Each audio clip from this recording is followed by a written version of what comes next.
sa darating na Mayo, huwag ninyong kalimutan. Huwag po tayong magpasilaw, huwag nating isuko ang ating self-respect, ang pagkatao, ang dangal at dignidad dahil diyan sa AKAP, dahil diyan sa AYIX, dahil diyan sa tupad, dahil diyan sa huwad na ayuda. 1, 2, 2.5 lang talaga pinamimigay ni Bacolao para mas marami nga na mabigyan yan. Ang tanong, kanino galing yung pera na yan? Galing DSWD, galing sa bulsa ni Luis Tro, galing doon sa pinangakong 150 million kada pirma. Kumusta ko kayo lahat dyan mga kababayan? Welcome back sa PH Update. Muli ho tayo nagbabalik sa panibagong reaction video. Balita ho natin, marami hong nagpanik dyan sa Malacanang ha. Noong nakita ho nila itong mga ganitong klaseng larawan. Ito ho mga kababayan, patikim pa lang ho ito. Ito. Mamaya ho pag-uusapan natin yan. Tingnan nyo naman ho yan mga kababayan. Pinagkaguluhan ho itong si dating Pangulong Rodrigo Duterte dyan sa pagbisita niya sa Hong Kong at nagtalumpati ho siya na kung saan dinaluan ho ng daang-daang mga kababayan nating OFW. At pag-usapan din ho natin itong nangyaring kumusyon siya dyan sa Davao International Airport.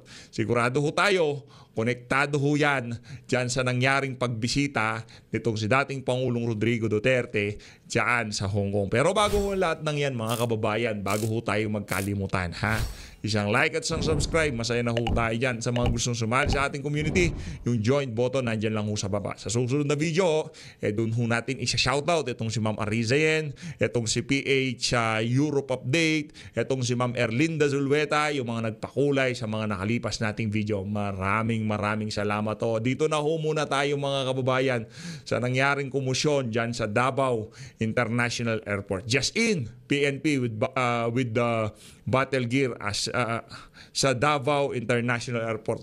Panigurado ho mga kababayan ha, kasama ho ito sa mga kapraningan na naman ng mga tao dyan sa Malacanang dahil grabe naman ho, di ba? Hindi na presidente si Tatay Digong. Pero dyan sa pagbisita niya na yan sa Hong Kong, talagang napakalaki hong niyan, impact sa kandidatura ng ating mga kandidato sa 2025 midterm election.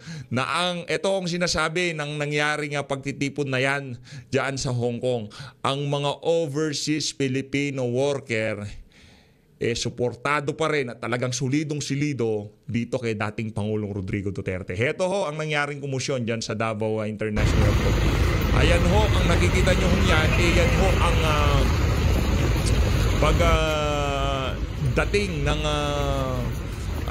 dose ng pulis ha, na kung saan nakasuot ho sila ng uniforme at meron ho silang dalang mga kalasag at pamalo. Ano ho bang meron? Ha? Ano ho bang meron? Para saan yung mga yan? Mismo sa Davao International Airport Orasa. So, pipilaga. Kaya nagtataka ho ngayon ang ating mga kababayan. Ito ho ba yung kanilang kathang isip na ICC warrant of arrest kay Tatay Digong. Siguraduhin nyo lang pagka naglabas kayo ng ganyang balita, maghanda-handa kayo kung paano tatanggapin niya ng mga taga-suporta nitong si dating Pangulong Rodrigo Duterte. Okay, walang problema. Kung yan ang trip nyo, ano ba magagawa namin? Mga bangag ho kasi yung mga yan. Kung merong linabas na warrant, manggagawa natin. Ang tanong, papayag ba ang mga taga-suporta, kaming mga taga-suporta ni dating Pangulong Rodrigo Duterte, ang mga nagmamahal sa kanya, nadamputin siya nitong mga walang ihang banyaga na to, ang magiging dahilan ng pagdampot sa kanya, yung kanyang sinabi sa kanyang talumpati, ginawa ko ba yun para sa akin? Ginawa ko ba yun para sa pamilya ko? Ginawa ko ba yun para sa apelido ko? Hindi.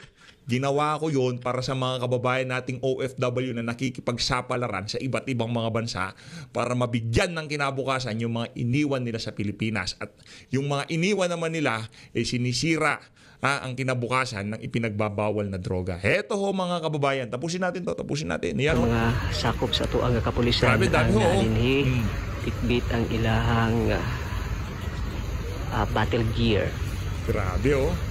Mga katropa. So, mga katropa, ibang klase. Pipila ka mga sakop sa tuang kapulisan ang naadinhi karuning tagna sa kagabhion na niini nga mga orasa.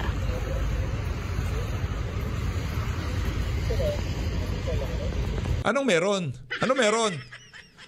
Anong ginawa ni Tatay Digong? Pinagkaguluhan lang naman siya sa Hong Kong, tapos pag uwi niya, yan ang sasalubong sa kanya. Ang kakapal ng mukha nitong mga ano na to, nitong mga nasa PNP, di ba? Hoy, magising naman ho kayo. Di, yung ginawa ng dating administrasyon dyan sa organisasyon na yan, kahit sa sampung nagdaang administrasyon, hindi ginawa sa inyo yan. Doblado ang sweldo nyo. Hoy, mga pulis, pakinig. Doblado ang sweldo nyo sa administrasyon ni dating Pangulong Rodrigo Duterte. Wala pang naibibigay sa inyo si Marcos Jr. Hindi naman para sabihin na naging doblado, so hayaan nyo lang kung ano man yung mga bumabanat kay Tatay Digong. Hindi. Pero kung walang basihan, wala namang problema kung kontrahin at tanongin nyo yung mga superior nyong mga bangag na talagang ginigipit ang pamilya Duterte. At ito pa mga kababayan, speaking of panggigipit, laglag bala sa NAIA, talagang tuloy-tuloy na naman ho mga kababayan. Yung mga bagay na nawala na nung panahon ni Tatay Digong, unti-unti na naman hong nagbabalikan. Kesyo yung mga basyo. Ano sabi ng Tatay Digong? Subukan yung ulitin yan. Papakain ko sa inyo yan pagka meron pang nangyaring ganyan. Ito, para dire-diretso ho tayo. Rekta na ho tayo sa ating mga video. Yan grabe ho. Bala? Nasa yung bala? Bala saan dito, bala? Grabe naman yan. Wala naman. Asa na? Mga walang iya talaga tong mga to. Rosario. Rosario yan. Hawak-hawak mo pa yung yung envelope na merong kulay berde sa loob. Baka yan ang pakay mo. Yeah? Mga walang iya kayo. Pahirap kayo sa mga kababayan natin. Pambihira. Bala? Mukhang hindi. Wala, ano yan? Inahanap ng mga niyang pera. Mga mukhang pera yung mga yan Nagbabalikan na naman.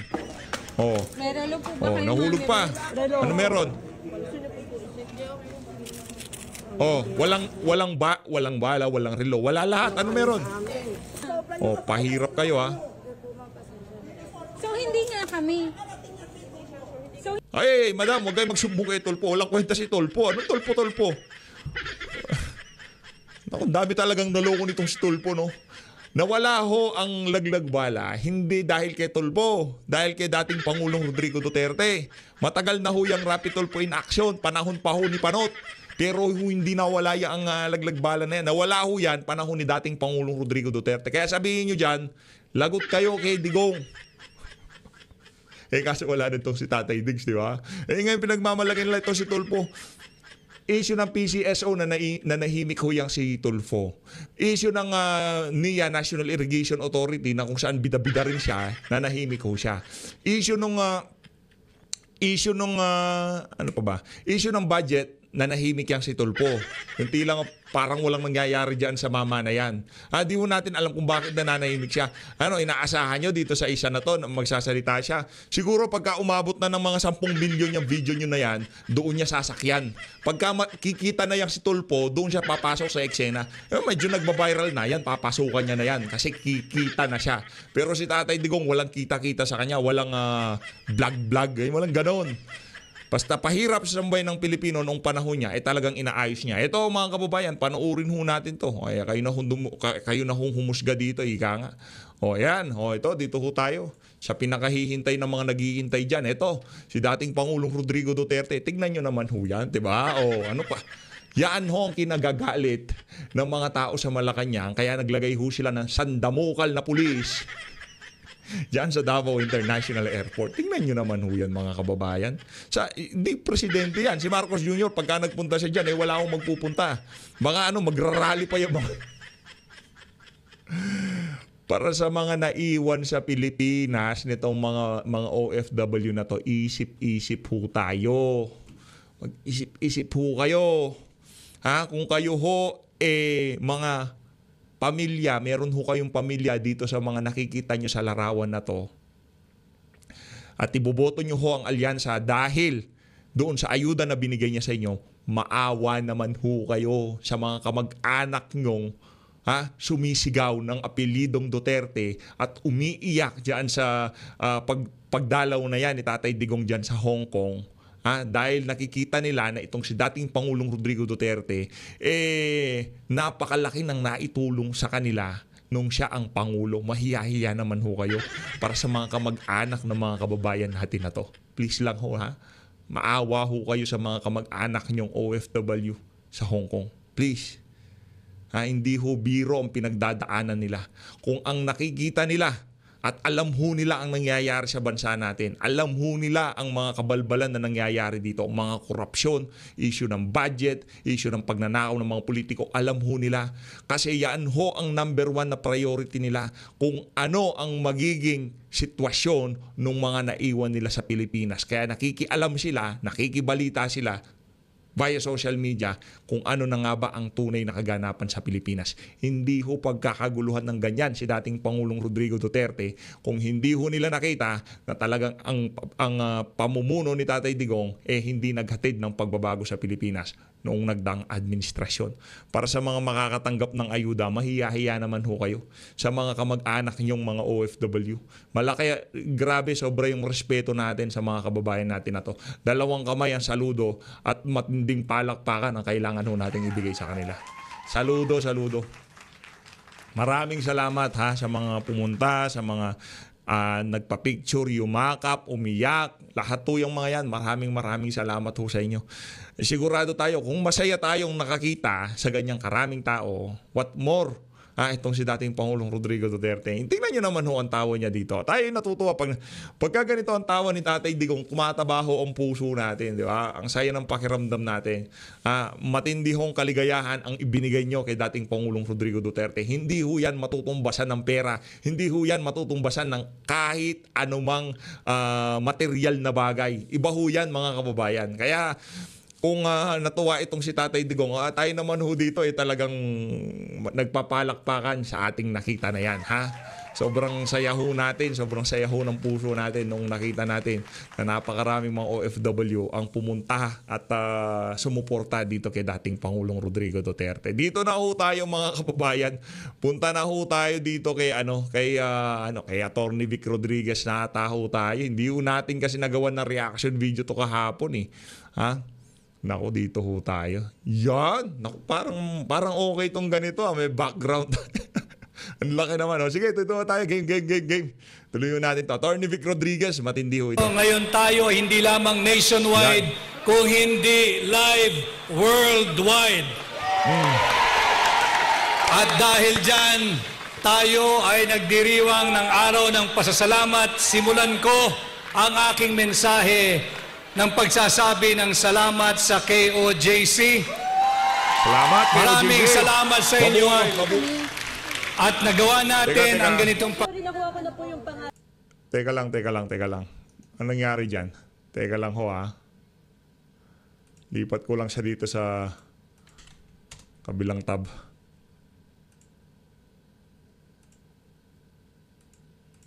Kung hindi uulitin ko worldwide. Una sa lahat, gusto ko munang pasalamatan at saluduhan at palakpakan ang KOJC. Maraming salamat. Teka lang. May kulang pagka Ito. Ilagay natin to. Pastor Kibuloy Pastor Kibuloy, maraming salamat. Number 53 sa balota. Paano na lang kung wala ho tayong Pastor Apollo Kibuloy? Palakpakan ho natin. Saludo, maraming salamat, Pastor Apollo C. Kibuloy. Maraming salamat ho. Mabuhay ho kayo. Napakalaki ng ng bagay noong nangyaring inisyatibo ng KOJC diyan sa Hong Kong. Maraming salamat. Palakpakan ho tayo. Ibang klase ho. Maraming salamat sa lahat ng bumubuo sa KOJC, lahat ng nag-organisa. Kaya naman, number 1 ho tayo, Pastor Apollo C. Kibuloy. Iboto ho natin yan. Ibang klase ho yan. Talagang lahat ho'y gagawin para talaga sa ikauunlad, sa ikaayos ng ating bansa. Saludo kay Pastor Apollo. Maraming salamat din. Saludo. Kay Pastor Apollo C. Kibuloy. Palakpak. Sa kanyang 101% pagsuporta sa Duterte approved, endorsed, and certified senators.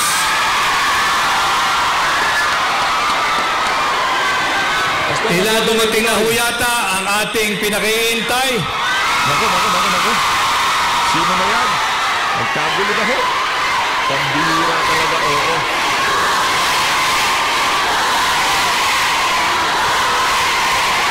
Mabuhay! Si Pangulong Rodrigo Roa Duterte! Mabuhay! Mag-music. Hinaan natin. Ay, wagayway ang ating mga watawat. Oh. Natin! Duterte!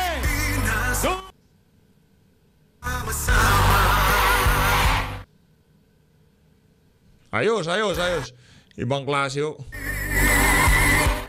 Ayun si Boss Jojo, si Idol nandun, no? Nasa harap, sayang.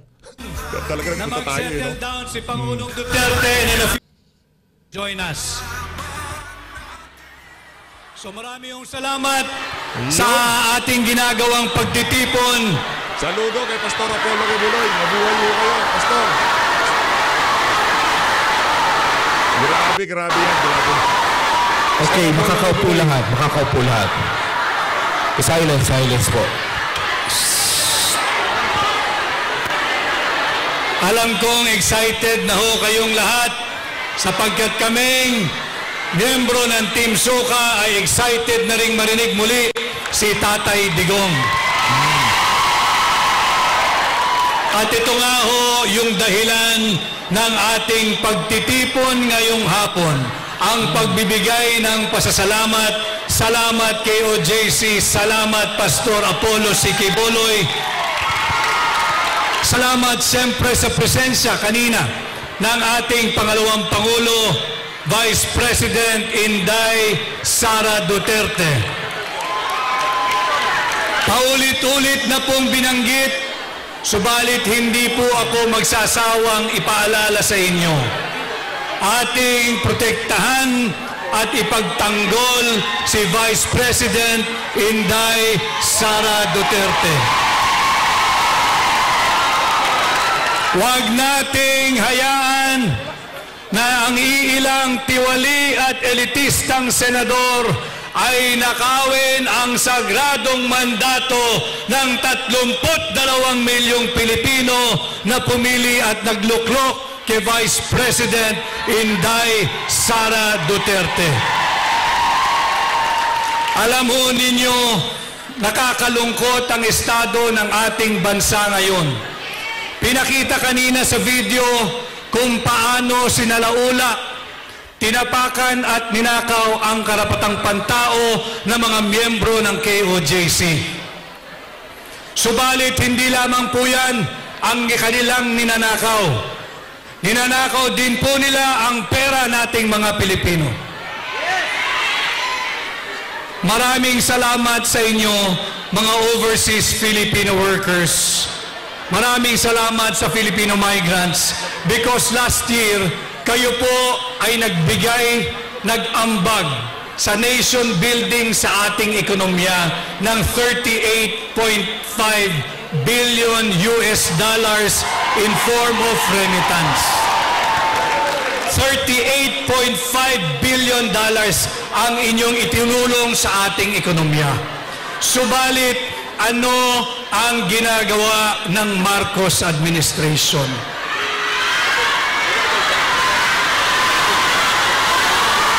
Patuloy tayong binubudol. Nagpapasa ng taunang budget base sa blankong Bicameral Conference Committee report. Ilang beses na rin po tayong nagkaharap, ang pagkakatanda ko sa kabila doon sa ating open stadium. At marami sa inyo ay naging bahagi ng aking desisyon upang tumugon sa panawagan, upang tanggapin ang hamon na pamunuan ang tunay at maisog na oposisyon sa Senado. Babantayan natin taon-taon itong national budget sapagkat ako'y naniniwala dito nag-uugat ang korupsyon sa ating bansa. Kung kaya, dinemanda natin kasalukuyan ang national budget at pinadedeklara nating unconstitutional. sapagkat nais kong bigyang halaga ang inyong taunang contribution sa ating ekonomiya. Last year is $38.5 billion. Hindi tayo dapat nakawin ito ng administrasyon ni Bongbong Marcos. Kanya maraming salamat po uli at tayo'y nagkaharap-harap ngayon. You made this possible, again, not just here in Hong Kong, not just nationwide, but worldwide. Pasalamatan ko rin yung aking mga kababayan. Nakita ko kanina sa screen live sa Santa Maria, Bulacan. Maraming salamat sa inyong pagtitipon. Ganon din ang aking mga kasama at kababayan sa Quezon City, sa Lungsod Quezon.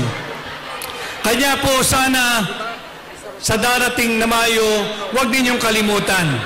Huwag po tayong magpasilaw, huwag nating isuko ang ating self-respect, ang pagkatao, ang dangal at dignidad dahil diyan sa AKAP, dahil diyan sa AIX, dahil diyan sa tupad, dahil diyan sa huwad na ayuda. Tingnan nyo na lamang po ang buong Senate slate ng PDP. Kung ang ating pong katunggali ay may AIX na binibili ang inyong dangal, ang inyong dignidad, ang inyong pagkatao at ang inyong boto. Teka lang ho meron lang ho akong i-play na video dito na sigurado hindi magugustuhan ng marami sa ating mga kababayan. Dito mga kababayan, panuurin ho natin to. Kanino ko nga kasi ulit nakita yun. Teka lang ho mamaya. Tingnan po ninyo yung Duterte AIX. Okay. Ano po yung Duterte AIX? Yung Duterte approved, Duterte endorsed, and Duterte certified senators. Yan po ang ating tulungan. Yan ang tunay na AIX. Hindi pabigat, hindi korupsyon, kung hindi totoong puhunan tungo sa higit na mabuting lipunan. Tayo po ay nabigyan lamang ng 5 minutes. Teka lang. Ito na ho. Speaking of AIX, gusto ho nating ilagay ito sa gilid dahil pinag-uusapan usapang AIX. Nakikita nyo ho ba yung larawan na yan mga kababayan? Sino ho ba yung namimigay ng AIX na yan? AIX payout. Naku! Yan na nga ho ba sinasabi natin? Yan ang sinasabi nitong si Meme Vice Ganda. O yan nakikita nyo ho. Nakikita nyo ho ang larawan nitong si Baculaw na kung saan ibang klase ho. Parang pari din pala itong si Baculaw pagka namimigay ng AIX. Panukurin nyo ho ito mga kababayan at talagang magugulantang kayo sa mga pinaggagawa nitong Baculaw na to. Kasi nabanggit na rin ito si Atty. Vic sa susunod na video na lang sana natin titirahin itong si Baculaw, pero yarin lamang na pag-usapan na yung AIX na yan. Ito mga kababayan, maraming persona talaga itong mga congressman na to. Pagka sinuot nila yung kanilang sombrero pagiging congressman, ayun, nagbibida-bida sila sa House of Representatives. Pero pagka meron silang hawak na pera, nagiging pari na sila, nagiging DSWD pa ho sila. Ito mga kababayan, yan ibang klase pambihira talaga itong si Baculaw. Meron po nalalaman pa ganun-ganon. Para saan yung pa ganun-ganon? Baculaw. Walang ya talaga to. Para saan yan? Iboboto mo ako ha? Ganun ba yon? Pambihira, ganyan ho. Yan ho ang panlulokong ginagawa. Yan ho ang sinasabi ni Atty. Vic Rodriguez. Huwag magpasilaw doon sa mga kandidato. Yan ho ang sinasabi ni Atty. Vic Rodriguez. Yan ho ang nakuha nila sa pagpirma kay VP Sara. Ibang klase kung makabilang ng pero. Tingnan nyo. 1, 2, saka isa, 2,500. Ang tanong, baka 10,000 ang kailangan ilabas dyan Baculaw baka pinamimigay mo lang tig 2,500. May problema tayo dyan. Mga kababayan, may problema ho tayo dyan. Nakikita nyo naman, ang binubunot nitong si Baculaw, 2,500 lang. Baka, 1, 2, 2,500 lang talaga paano ho kung 5,000 ho pala yan? 5,000 pala dapat yung ipamimigay na yan. Bakit 2,500 lang yan, Baculaw? Diba? Bakit wala kang listahan? Di ba dapat kung totoong benepisyaryo yung mga yan. O ikaw ba itong si ano? Ikaw ba si Petra? O Petra 1 2 3 4 5 AX. So, di ba ganun 'yon? Oh. May nung mamano pa eh. Oh. 2.5 lang talaga, grabe no. Pambihira talaga. Attorney Vic, anong gagawin natin dito?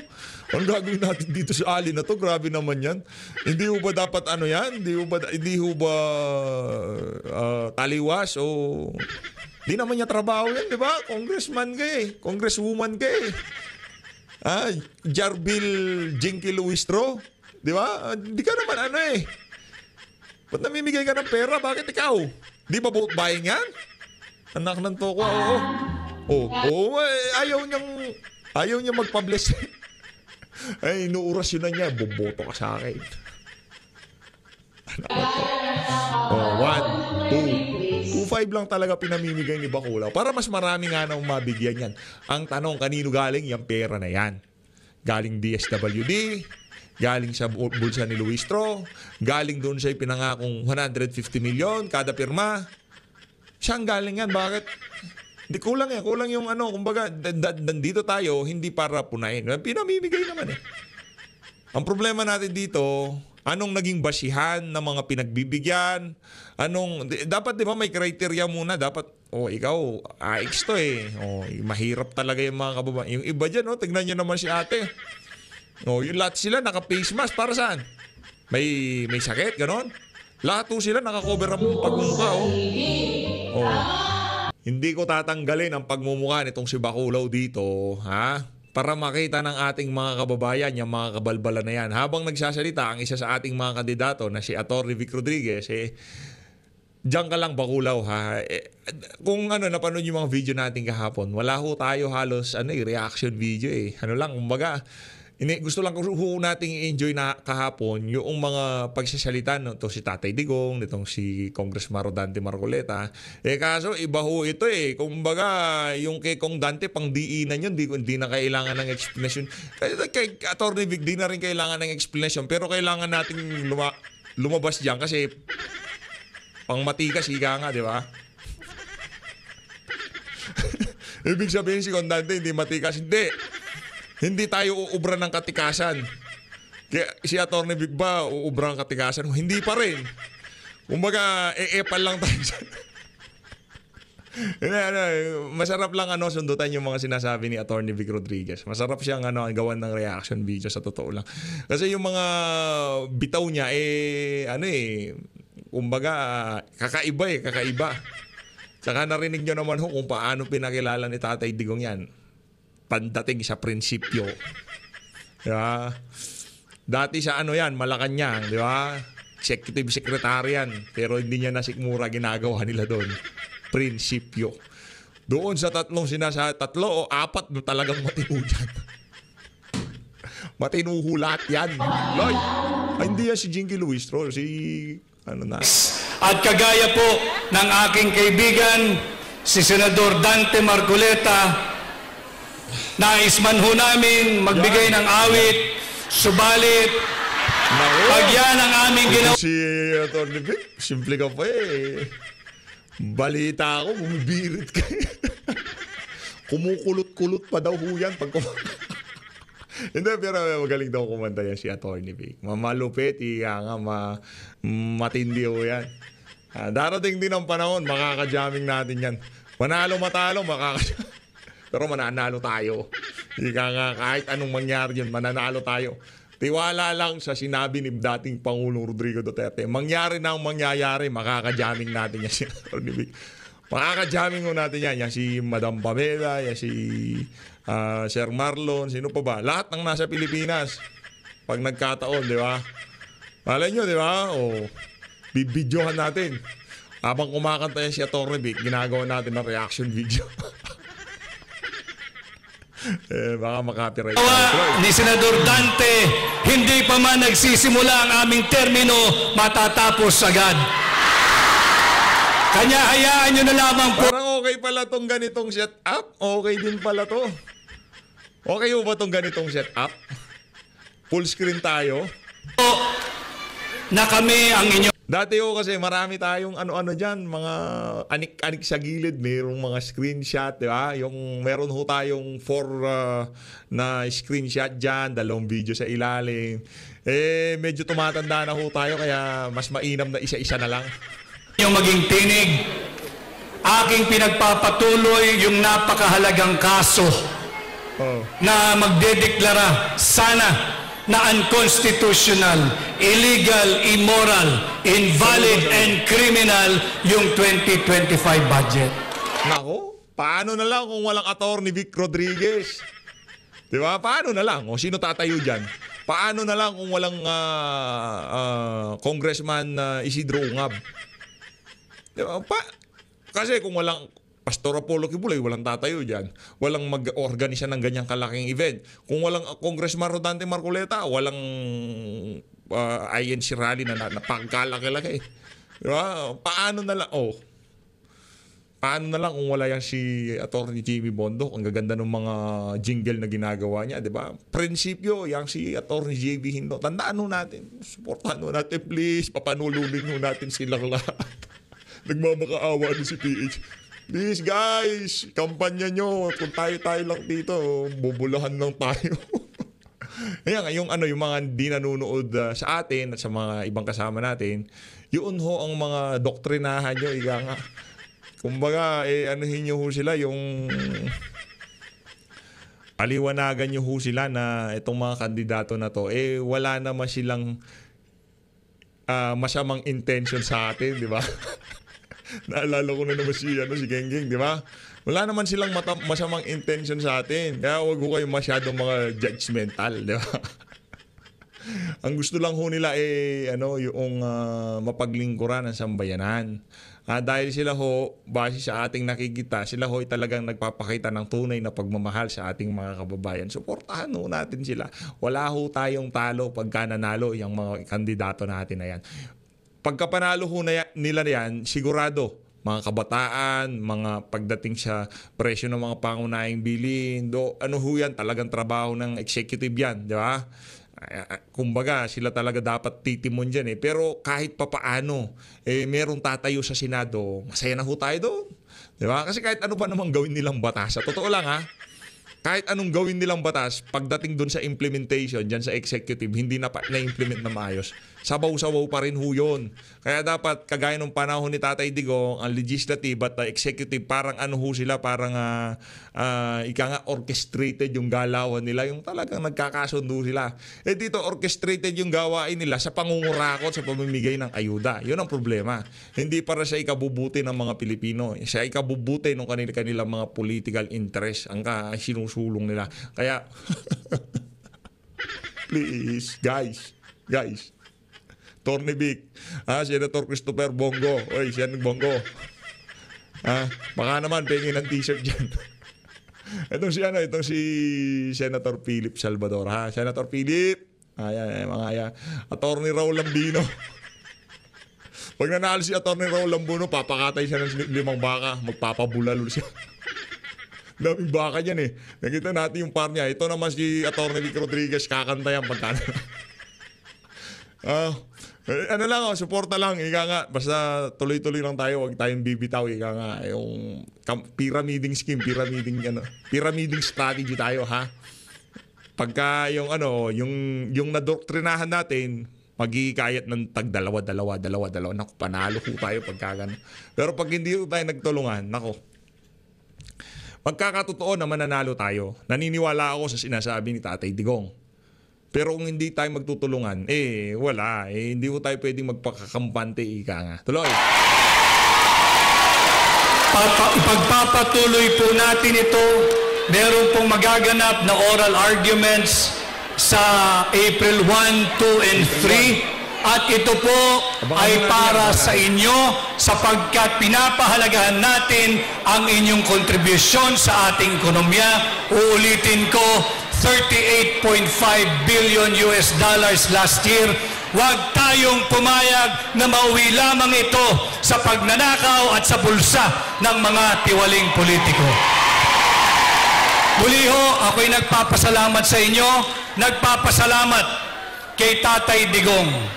Siya ho ay nagsilbi na sa atin ng 6 solid years as our President.